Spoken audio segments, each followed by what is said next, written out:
అందరికీ నమస్కారం. పోయిన భాగంలో మనం లలితా త్రిశతి నామాలలోని 186వ నామం యొక్క అర్థాన్ని తెలుసుకున్నాం. ఈ భాగంలో 187వ నామం యొక్క అర్థాన్ని తెలుసుకుందాం.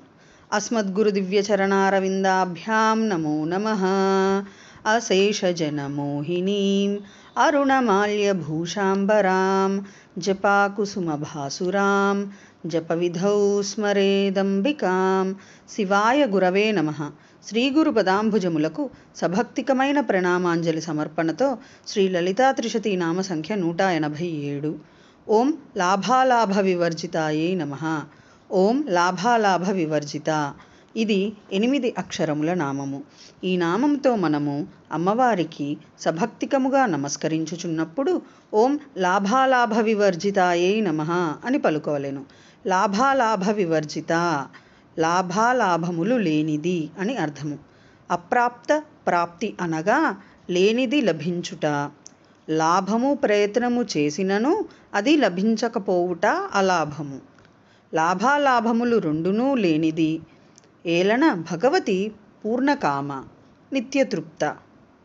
నమే పార్థాస్తి కర్తవ్యం అనుచు గీతావచనము. పరమేశ్వరాభిన్న స్వరూపిణియగు పరమేశ్వరికి ముల్లోకములయందు చేయదగినదేదియూ లేదని చెప్పుచున్నది.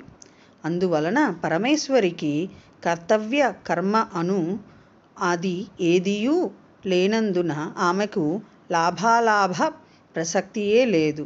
కావున మెహేశాని అందు పరమేశ్వరి జగన్మాత పరాశక్తి శ్రీ లలితామహాత్రిపుర సుందరీ దేవి లాభాలాభ వివర్జిత అని నామము మన్వార్థమై అలరారుచున్నది. ఓం ఐం హ్రీం శ్రీం లాభాలాభ వివర్జితాయై నమః. శివశక్తి రూపాయ నమః శివాయ. ఓం ఐం హ్రీం శ్రీం శ్రీమాత్రే నమః. సర్వం శ్రీ సద్గురు దివ్యచరణారవిందార్పణమస్తు.